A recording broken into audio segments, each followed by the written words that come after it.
Welcome to the bonus content for this week's episode of the Irish Rally Podcast.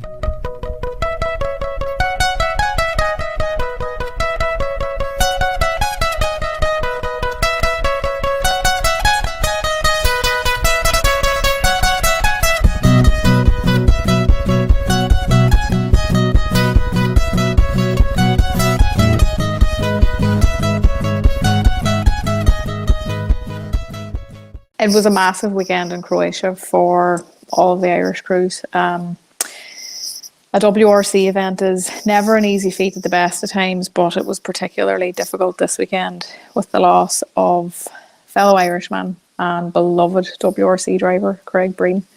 But the Irish did themselves and all of us very proud. They did an incredible job and came back with some incredible results. We're going to start with Aaron Johnson, who was an incredible 6th overall. He was sitting beside Takamoto Katsuta in the Toyota. An incredible drive by them and excellent to get that finish in the top 10. Then we had Patrick O'Brien and Stephen O'Brien. They were in 19th overall, which was absolutely incredible and an excellent WRC outing for them. Of course, we had Eamonn Boland and MJ Morrissey in 28th overall. Again, excellent to see that crew out again. And we had William Crichton and Liam Regan. They set some serious pace over the weekend and had a heap of stage wins under their belt. Regardless of their bad luck on Saturday morning, they put in an incredible event. And we have, of course, Eamonn Kelly and Conor Mohan. What a result. What an achievement for the two guys. They were 20th overall and their first JWRC victory. Like, what can we say? We actually caught up with Eamonn and we'll hear what he has to say himself later on. And let's not forget the Irish events over the weekend. Congratulations to former Irish tarmac champion Derek McGarty. He won the Maiden City stages by less than a second from Gareth Sayers. So again, an incredible well done and congratulations to all of those involved in Rally Croatia over the weekend. You flew the flag very, very high for us this weekend and we are incredibly proud here at the Irish Rally Podcast, and I'm sure all Irish Rally fans are. Stay with us though. We have that conversation with Eamonn Kelly, and of course I caught up with Rob Dorgan as well. He's headed for the Killarney Rally of the Lakes this weekend in the R5 Polo. So stay with me and you will hear from them two guys now. Eamonn Kelly, welcome to the Irish Rally Podcast. Thanks so much for being here with us.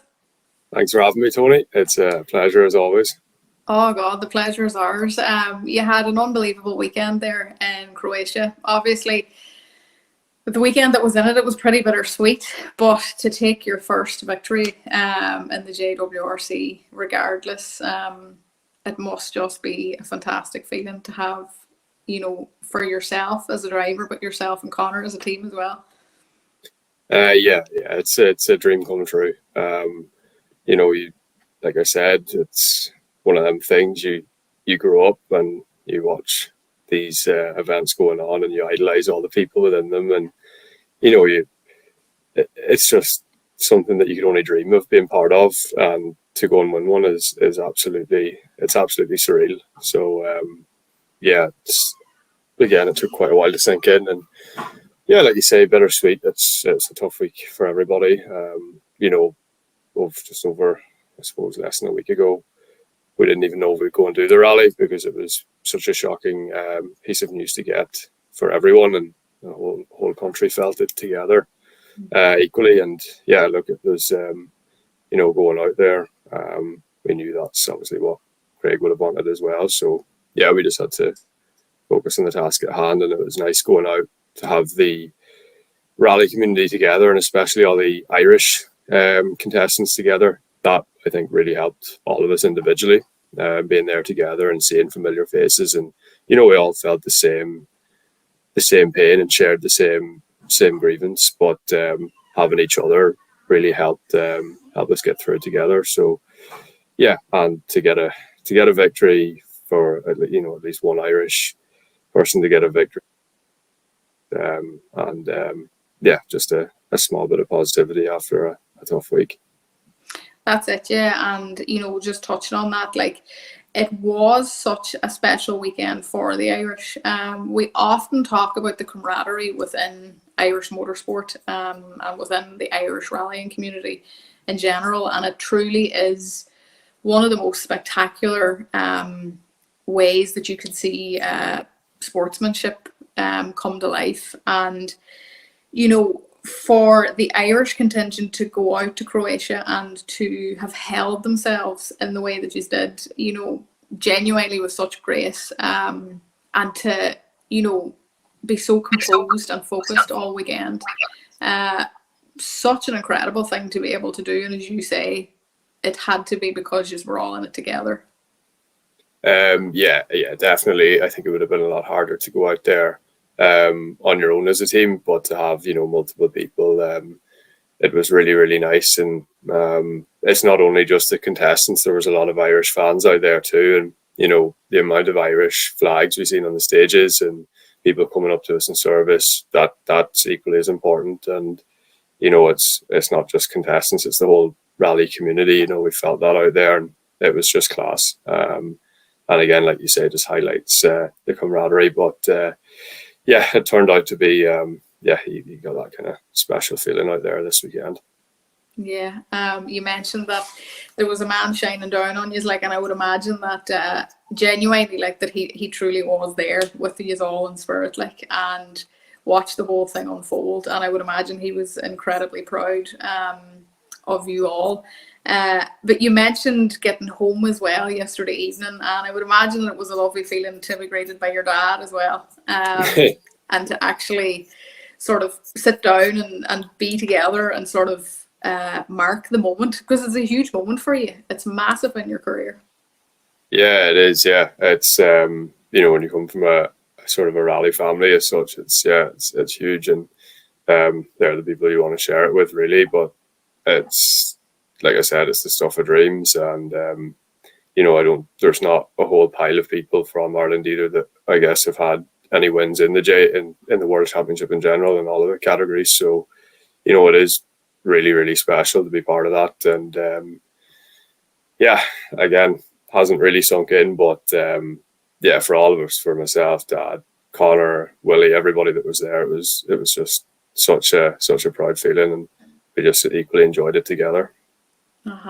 And the usual story when it comes to rallying, there's no rest really. You get home, you get to take a deep breath for a couple of seconds really, and then you're straight into the next one, and it's already prepped for you again, Eamonn. I'm obviously very, very lucky to be given the opportunity to head to Portugal. It's news that I got not a long time ago, but as many people have seen, the work that the Rally Academy are putting into young drivers is crazy, and they're giving us really, really amazing opportunities. And I'm very fortunate to have been included in that for Portugal, to get out in the second Hyundai. It's amazing. I haven't obviously been so focused on Croatia. I haven't let that sink in either, but now thinking ahead, it's amazing. It's a short window of 2 weeks at home here, and then we're heading off again. But look, to have the opportunity to go and race in a World Rally Championship round and learn an event, let alone in a top car, is just unbelievable. One thing we've learned this year is that the speed that the top drivers have from their experience is crazy. The stages don't often change so much. So to have done a rally, before, let alone 4 or 5 times, is such a big advantage. Some of the stages, they're like, they could be like racetracks to certain drivers because they might know every single corner. But having to be able to do a rally that could potentially be included in the calendar next year for the likes of the juniors is really, really amazing. So I'm just very, very lucky, but looking forward to just relishing the opportunity and making the most of it. Yeah, and I mean, as you mentioned there, it is always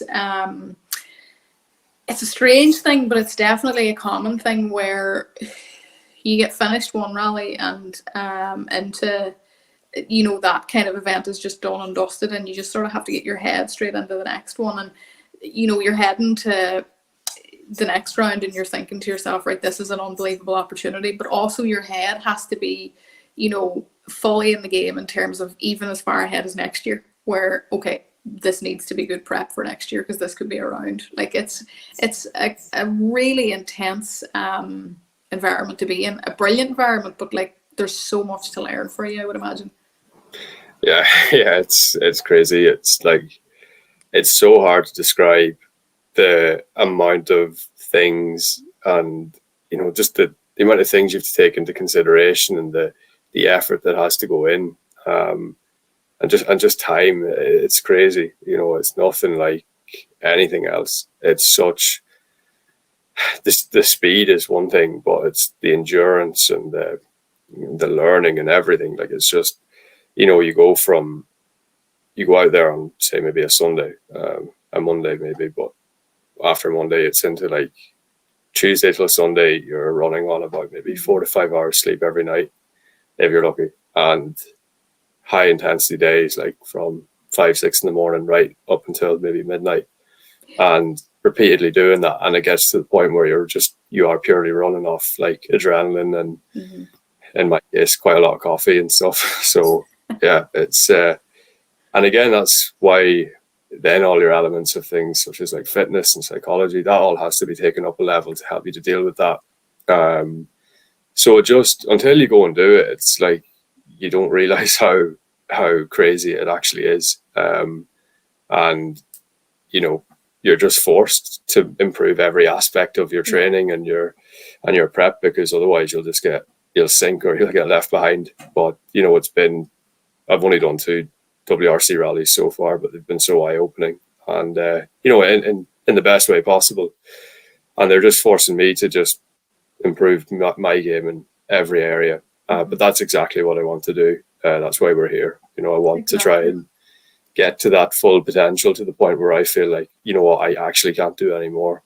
But you know, until you're brought to a place like this where everything is exposed, you'll never be forced to do that. And, you know, I'm very lucky that I'm able to be here, but it's definitely pushing me to the limit. And yeah, it's just unbelievable. So yeah, the intensity, it's probably a good thing. Exactly. And I mean, definitely one of those things where throwing yourself in at the deep end, but sometimes it's the only way to learn. You'll sink or swim, and half the time when you do learn to swim, like it's an incredible thing. And again, I would imagine that the AMI Academy is just so helpful in this regard.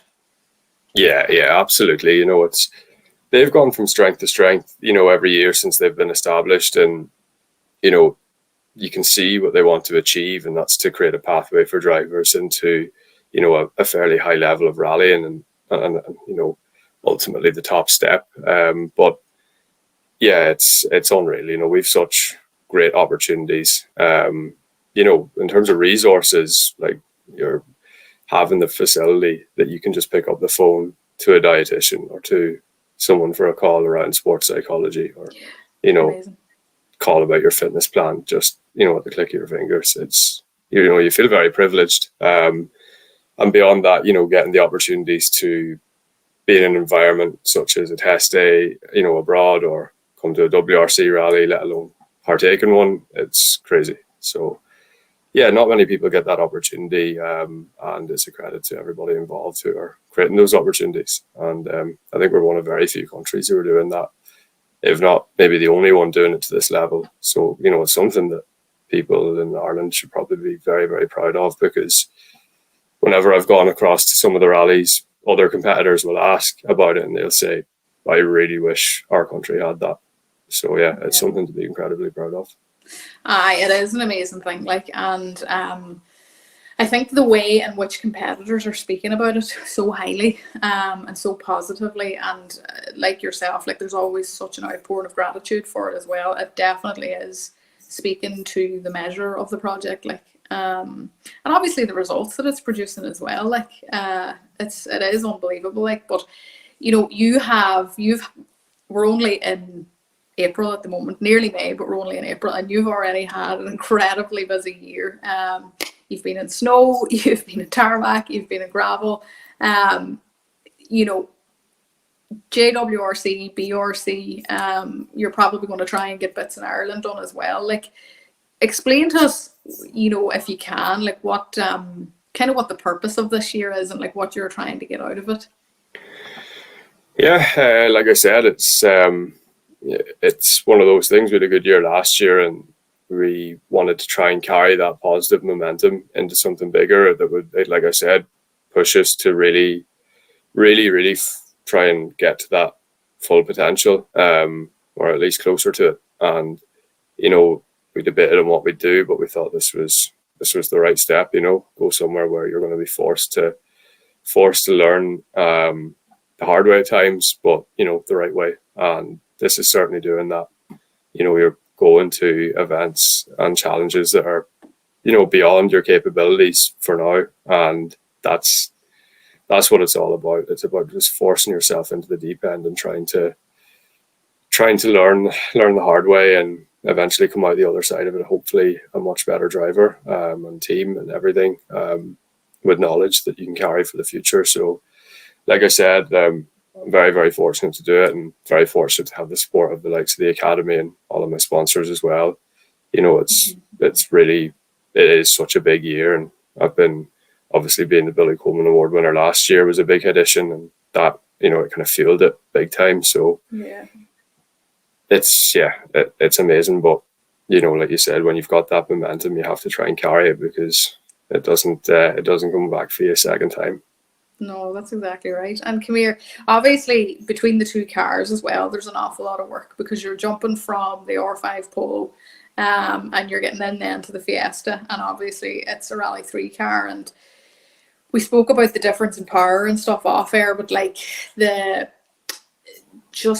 you know, the extra hard work and graft that you're having to do then whenever you get into the Fiesta is just really pushing you to your limit and getting the best out of you and the car. Yeah, of course. When you know, again, lucky to be able to step into the bigger cars and get that greater sensation of speed. You know, when you jump back into the Fiesta, then the high speed stuff, it doesn't phase you. You feel pretty confident to push on through everything that you can push on through, and you know, that's what it's all about. It's kind of just when you're in them high speed stages, or just fast actions, it's about being comfortable and not being tense and not kind of going, oh God, this feels mad. It's just like focusing on what you're doing and thinking about every little thing. And if your sensation of speed has been taken to another level, then it's far easier to do that. And yeah, I learned that last year in the Polo when I went back to the Rally 4, and that was quite a big jump, because there's such a big difference in power between them. And I remember going back into the Fiesta Rally 4 for the first time after driving the Polo, and I did a test, and I was coming down a straight, and I went to go for the brakes, and I was like, brakes aren't working. I don't think there's something wrong. And barely got stopped for a corner. And I went back to the guys and I was like, I think there's something wrong with the brakes. And they're like, no, they're just not as good as the other car. No. But I was after that, things like late braking and braking as late as possible, it was happening a lot more frequently. So yeah, like I said, everything had been taken to a new level, and the slower car, it just kind of came naturally then. And do you find that tricky? I mean, like, does it ever kind of, like that moment you just mentioned, but does it ever kind of get in your head where you're fully forgetting which car you're in, and you're like, jeepers, what do I need to do for this wee bit of road here? No, not really, because you get a feeling for a car pretty quickly and what it's capable of. The only way it can be tricky is that when you get back into the higher powered car, you can quickly forget the level of performance that it has. So, takes a while in the Rally 2 and R5 cars to kind of get comfortable with the fact that you can actually brake so late in them, and there's certain things you can do. And then when you get back into the slower car where you can't do that, and then you get back into the Rally 2 cars, you have to readjust yourself and gain that trust again that you can do the late braking and stuff. So it probably works out a bit tricky in that sense. But no, when you're driving the slower car, not really. It's you get a feeling for it and what it's capable of, and you just drive to that. But you're just far more comfortable doing it. I know. And it's an interesting thing too, like, because we have spoken about the fact that you really and truly, the best thing is, you know, is to stick with the slower car for as long as possible, to really, really be able to just grab the bull by the horns and control that and get the best out of it. But at the same time, if you stay in the slower stuff for too long, you're not used to speed and you're not used to the bigger brakes and stuff, and you can actually end up slowing yourself down a wee bit as well. So it is about the happy medium. Yeah, of course. I think you need to be, before you jump up to a faster car, I think you know, for good, I think you need to have fully, like you say, rang the neck of the smaller car. And, you know, if you can't drive the slower car to 90% to 100%, how are you ever going to drive the faster car to that level? You know, it's just not possible. So, you know, you have to really understand and force yourself to learn how to wring the neck of something. Because if you can do that in the slower car, then you should be fit to do it at some stage in the faster car. That's what I found. And look, that's what you're always trying to achieve. And, you know, when you haven't got power, you have to figure out other ways of making time. And that's usually through things like pace notes, or can be setup changes, different things, tricks that you find makes yourself go faster when you don't have the power behind you to do that. And, yeah, like I said, once you learn that, you can carry that into any kind of car that you're driving. That's it. And tell us, what are your plans for the latter part of the year? We kind of know what your plans are for the next few weeks, but what do you see happening for you for the rest of 23? Yeah, it's been a mad year so far, and it's taken a few turns, a few back roads. You know, we have a fairly base plan, which is obviously JWRC. So there's 3 rounds left of that being Sardinia, Estonia, and Greece, which will see itself out in September. We have also committed to doing the British Rally Championship, which has kind of taken, I'm not going to say a backseat, but due to sort of clashes with travel and stuff with the JWRC, we will probably miss the Jim Clark and the Rally Ceredigion. Only because they're the weekend before the WRC rounds, and you know, the one thing I have learned is the amount of prep and time and just general energy that goes into the WRC. It is quite demanding to go.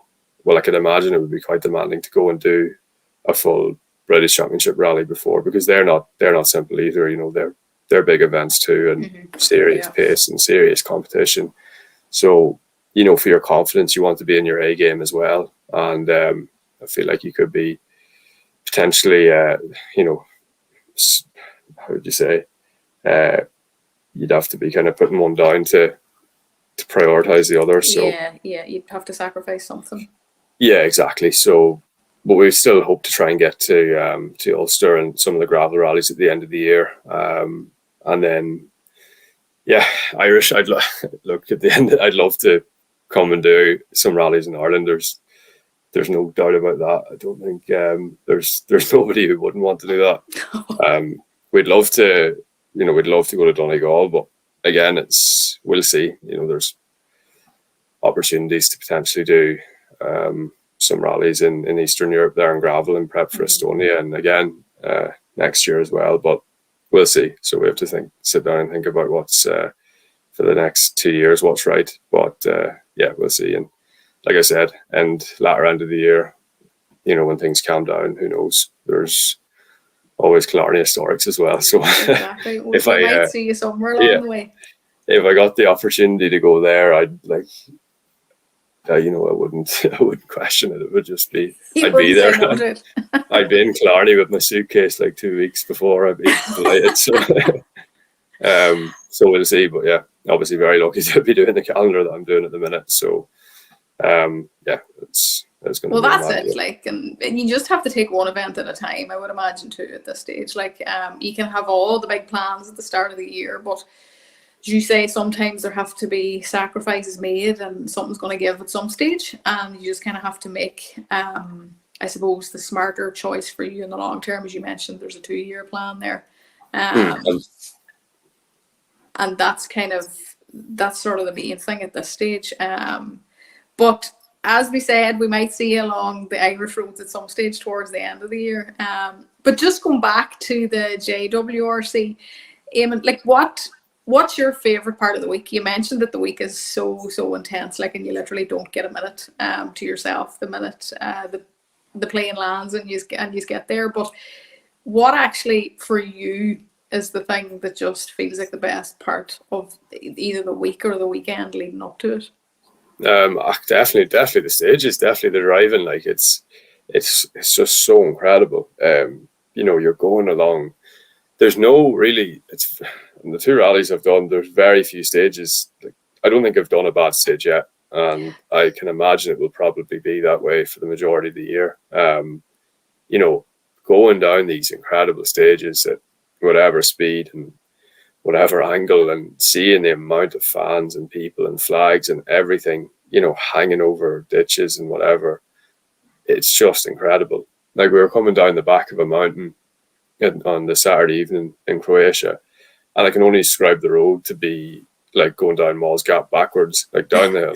It's like incredibly fast, and it was pitch black at night. And, there was a big guy, I think I had it like a 120 straight with a flat 2 right at the bottom.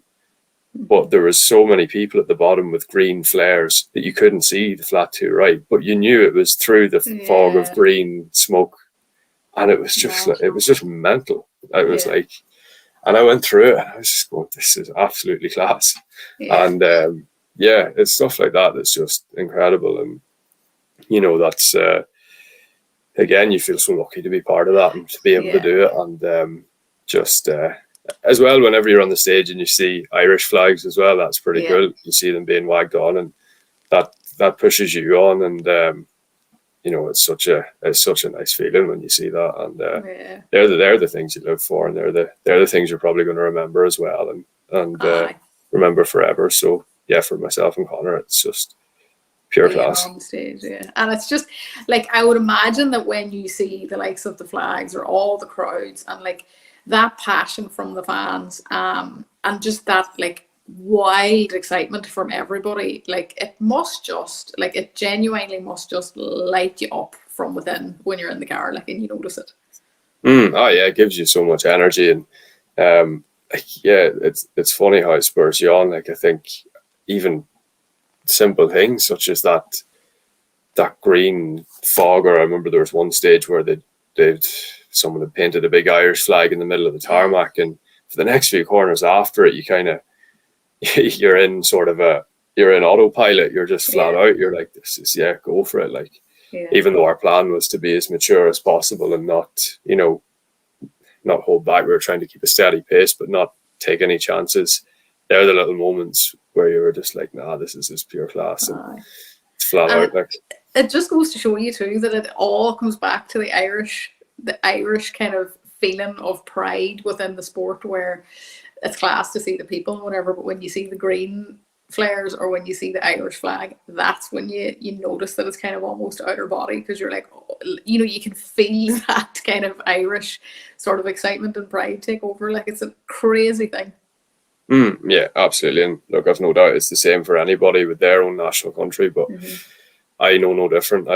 That's the feeling I get when I see that flag. So it's class, and to be able to be in a position to get to experience that is something else. And I'm sure it's the same for anybody, no matter what sport they do. But now, when you're involved in it, you kind of finally do get to understand what it feels like to experience that and really get that feeling. And honestly, it spurs you on. Like, people talk about like football teams that have how important fans are as well, and that's probably on such a bigger level. But when you have people behind you, or you at least feel like you do in your head, it really, really pushes you on, and like I said, puts you into a sense of autopilot in a way.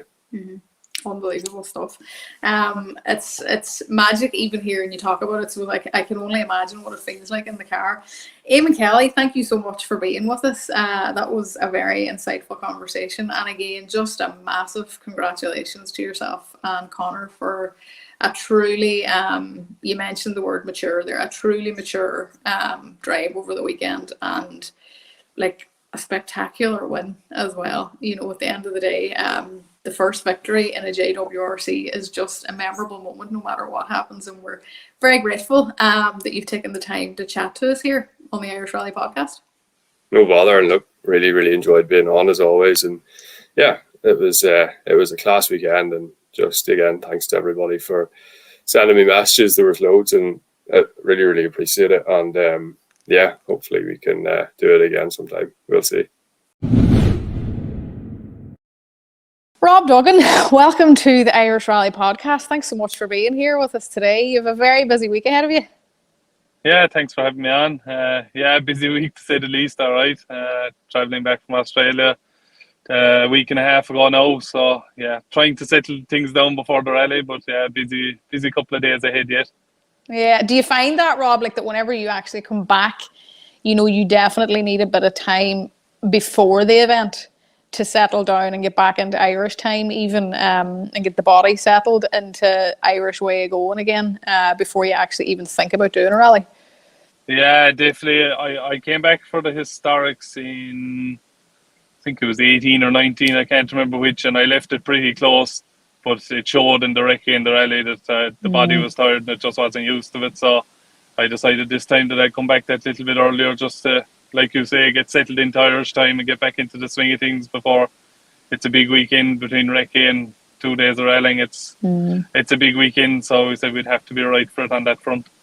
Exactly. And I mean, we've mentioned Australia, like obviously there's a massive commitment on your end to, first of all, get the time to travel over, financially to come over. And then, as we said, the body as well to just adjust back. Like this must mean so much to you to get to do this rally this weekend. Yeah, it was hard enough watching everyone going to Galway and going to West Cork. I did West Cork last year and it was a very good event. And to miss that this year was really hard over watching the times of bits and pieces. And my mind was just made up that no way I'm going to miss the home one anyway, that's for sure. So whatever we were going to get out in, I was coming home for it anyway. And obviously we got the news yesterday that you're heading out on a polo or in a polo with Melvyn Evans. I mean, what an exciting pair. Like it must just be, you must just be over the moon, like to be heading out in an R5 car. Yeah, definitely. Look, it's something that I've tried a couple of years and we've been close enough to get the deal done. And to be fair, Melvyn supplied the Fiesta for Donegal in 2018 and I don't think there's anyone better that could give you a car. The cars have turned out spotless. It didn't miss a beat in Donegal. The guys are very professional with setups and everything they did was just top class from start to finish. So I knew whenever I was going to get into an R5 car again, I'd stick with Melvyn. He treated me very well and I recommend him highly. So yeah, it was just a no-brainer really. I've been in touch with him a couple of times to see if we get something, and just when I was away making the money now, I just said this is my kind of one chance to get an R5 and have a go at my home rally. It's something that myself, Mikey Galvin and Noel there sitting with Callum, we've been on about this since we were probably 5 or 6 years of age, that the one thing we wanted to do was go up Miles Gap in the Rally at Lakes in a top car in that rally, and now getting the chance to do it, it's kind of a bit surreal so far, I suppose, until we sit in the car and drive it in bits. It won't feel real, but yeah, when the opportunity came up, I said this is the time to do it. Exactly, yeah. And I mean, you mentioned Malls Gap there, and obviously we're talking about how close to your heart this particular event is. Like, have you any idea? You've obviously sat in an R5 car before, but have you any idea what it'll feel like to be sat at the bottom of Malls Gap ready to let rip in the R5? I don't know, but as I was saying to Joe, no matter what, if we didn't come off Malls Gap with a smile on our face, there's something seriously wrong, no matter what the time was. The Fiesta in 2018 was a huge step up for me. It was just like nothing I've ever driven before, and I'm guessing the Polo will be another step again. So jumping from the Mark II into this, it's a bit of a crazy move in one way, I suppose, but in another, they're a lot more steady. They're faster in the corners, but it'll be just a dream come true sitting at the start line. Hopefully, we give it a good weekend. Exactly, yeah. And I mean, obviously, we know you have the times. There's no doubt about your ability behind the wheel. But at the same time, the guys that you're competing against at the weekend are kind of out every weekend, if not every second weekend. When you've mentioned Galway and Cork and stuff. So obviously they have seat time in the R5. What are your aspirations for the weekend? What are your hopes kind of by the time Sunday evening comes? Yeah, my last bit of seat time, I'm afraid, the last 30 seconds I spent in a rally car was going out over a jump and breaking the steering and crashing and wrecking my Mark II. So it's not the best preparation, and that's well over a year ago, or close enough to a year now. So yeah, seat time is definitely a big hindrance for me. But like that, look, everyone kind of is saying to me, "Oh, the win this and the win that," and try and battle for this. But at the end of the day, look, these boys have spent, as you say, numerous hours inside them cars, and to be able to jump into that and try and be anywhere close to them is going to be a humongous task. So we're just going with the whole thing. Look, it's a dream come true for me to be inside an R5 car. I'm going to be smiling year to year from the minute I see it Thursday until I get out of it Sunday evening, hopefully with a decent finish. Other than that, I'm not really too pushed. I just want to enjoy it. I might never get the chance to do this again. And yeah, I know if we go up Malv Gap and you're going to be close enough on the time, of course, the mind is going to go mad and you're going to go try and chase the boys. But to be realistic, I don't think we'll be close to the boys. Yes, Malv Gap, I know it well, and first stage, but also it's a real high-speed, committed stage. Jumping into the car for the first time and trying to be close to them is going to be really impossible. The likes of Callum, Josh, Marion, all them boys, they're well tuned into their cars. They know exactly what they do. I'm jumping in and I don't know if this thing's going to stop when I hit the brake pedal or what will it do when you throw it into a corner. Yes, I'm used to an escort up there, but we're just going to enjoy it. And that's my real aim for the weekend. Once I'm smiling all weekend and we have no big dramas, I'm happy with that, really. And I mean, that it honestly just, it sounds like the perfect recipe. Like, it's, yes, I think everybody would love to have their name on the winner's trophy, but at the end of the day, like, as you say, it's the opportunity to be able to drive top class machinery on these stages, like, and to actually enjoy it. And you wouldn't know, that frame of mind might end up, that relaxed frame of mind might end up kind of having you at the top by the end of the weekend, but it's just that nice, relaxed kind of let's enjoy it attitude is just so, it's probably so different for you as well, because whenever you actually are, you know, when you're in the Mark II, you're so sort of tuned into that car that you would probably expect a huge amount from yourself at this point. Yeah, I've kind of got over the big expectations of rallying. You'd probably know a good bit about it as well, that you build yourself up in the early days of it, and I kind of got hooked on it in kind of the wrong way, I think. And when we kind of finished up with all the BRC and the JWRC and everything, and I went back to building the escort, the whole serious side of it was really gone out of it. And yes, okay, when we put on the helmets, we want to go fast, and there's no question about that. But the minute the helmets come off, I'm not too bothered. It's the crack and the banter between all the boys. Yeah. That's really what I go for. If that's not there, rallying's not worth it for me. If it's a piece of crystal you're chasing in a rally car, it's a lot of money to spend for a piece of crystal or a piece of glass that you might get at the weekend.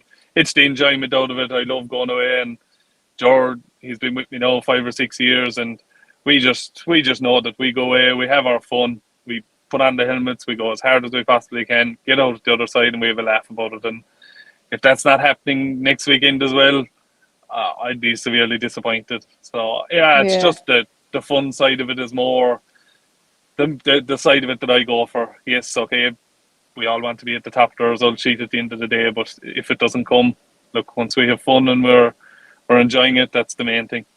Yeah, and it's funny you mention that, because it's, you know, when you start the sport at a very young age, plus you're kind of pushing yourself to do an awful lot of the, you know, the big stuff at an early age, like, it does end up putting an awful lot of pressure on your shoulders, and they're amazing opportunities, and you would never not take them. But at the same time, it's quite a privilege, like, at this early age, to have that awareness to just enjoy the sport and go for the crack, instead of trying to push yourself for years and years and years and learning that lesson far too late. Yeah, look, we pushed ourselves. We pushed it to get to the Billy Coleman. We pushed it to go on further. We got the BRC junior title. That was lucky enough to bring us on to the JWRC, and we were kind of getting away with it for a certain amount of years. But when the whole JWRC thing kind of went south and the money side of it started getting really, really big, we just decided that this isn't for us. It's just you you'd want to be a billionaire or a millionaire to be facing into it, and that's the only way I look at it. And we finished the last round of the JWRC we did, and I actually got a chance to drive Colin Byrne's 2.5 Escort and Eamonn Kelly here in Cork. And I went up with a navigator I didn't know, jumped in, wrote notes, and went away and did this rally. And I jumped out at the end of it, and I was like, what are we doing outside in the JWRC? This is where the fun is. We just had good crack all weekend. Yeah. There was no worry that, we need another 20, 30, 40,000 for the following weekend. There was no question about it. It was just like, go out, have fun. It's nothing stupid money-wise. Yes, it's expensive, but it was just down to fun. And I was like, nah, that's me finished with the whole big level of the sport. The money just isn't there, and I'm just going to build a Mark II and enjoy it for that. And that's where the whole love for the Mark II and the modified rallying kicked off. Of course, deep down, I'd still love to do a year in an R5 car, or like that's always something that I'd like to do, but it just all comes back to the budget. It's just it's hard to get out at the best of times. So we'll just enjoy this for what it is. Yeah, and I mean, like, the competitive spirit never leaves. If the competitive spirit was there at one stage, it'll stay forever. But it's just unbelievable to hear those moments, like when it clicks into place for you, that actually, do you know what, the crack, that's what this is all about.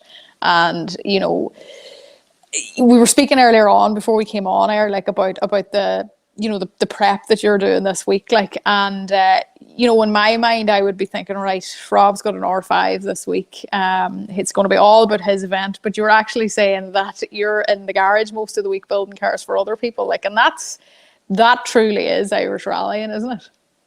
Yeah, definitely. Yeah, there's 4 cars above my shed at the moment, and we have a few jobs to do to every one of them before they get out on Saturday morning. So it's just help you out all the boys. That's the other side of it that I really enjoy. Help you out lads, younger lads coming up, and helping all the boys that I grew up with. They're buying cars now, bits and pieces, and just to help them in any way I can with the experience I have through.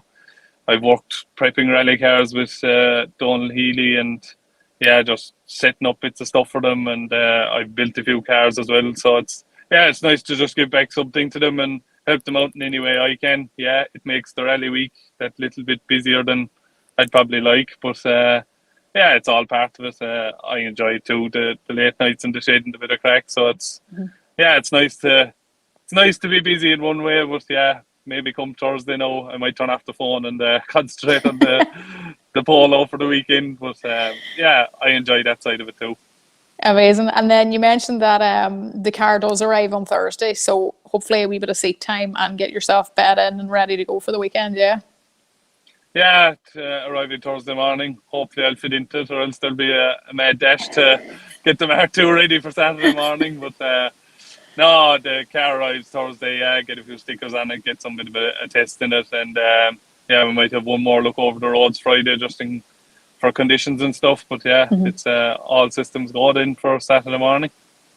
And with obviously the home rally and it being the Killarney stages, like, are there any stages in particular that you're just mad about and cannot wait to get through to, or are you sort of just delighted with all of them and to be out and about doing Killarney in general? I think, to be fair, the rally have picked an absolutely awesome set of stages. I don't think there's one straight over 200 in the whole rally. It's a pure driver's rally. Probably the standout one is our Groom. I think it's the trickiest high-speed stage you'll get in the country. There's just nothing like it. And I came off that 2 years in or 2018 and 2019 in the Escort. 2018 with my sister navigating, and 2019 with Mikey, and it's just some buzz. It's if you can get all that right and you get a good time out of that, that's a real one that you're smiling after. So our Groom's probably the standout one. I suppose Malv Gap is the other one that a lot of people would say that'd be my favourite stage. It is. It's definitely a good one. So we'd be looking forward to them too big time on Saturday. Brilliant. And I mean, obviously, like, getting an R5 through Ard Groom is going to be unbelievable. Like, with all that speed and the braking power and the kind of I suppose the precision that you can have in an R5 is just going to be next level. Yeah, the precision will be crazy. Yeah, I suppose it'll be slightly harder to dial it in from the opposite side of the car for me. The last time I drove a left-hand drive car was, I'd say, the Recce car in 2018 for Donegal. Yeah. Melvyn actually took the Recce car home from me, so that was the last spin I got him one. So luckily enough, I got a loan of a left-hand drive car off Key Cronin there for a couple of days just to do the Recce and then get into the swing of it. Very lucky to get it, just to tune in, being on the other side of the car again. It seems natural enough now, but I suppose that when you're flat out, it's slightly different. But yeah, it'll be hard to get the pinpoint precision of an R5 fully dialed in straight away. But like that, I know what we're getting ourselves in for. We know we'll only get whatever 20 or 30 kilometres in the car before the first stage. So yeah, we'll just take that to dial it in as best as we can, and hopefully it's not too unfamiliar to us all.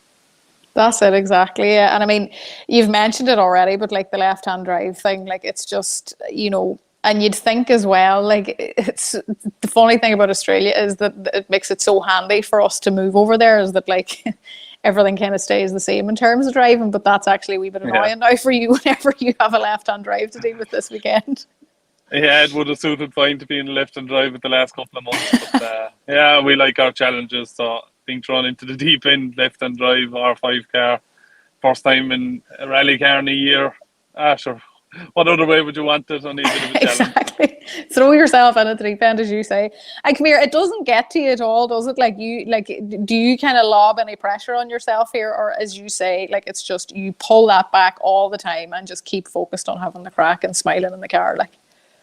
No, sure. What pressure is it next Tuesday morning when the sore heads from the weekend come round? We're all going to be going back to work. It's not going to be.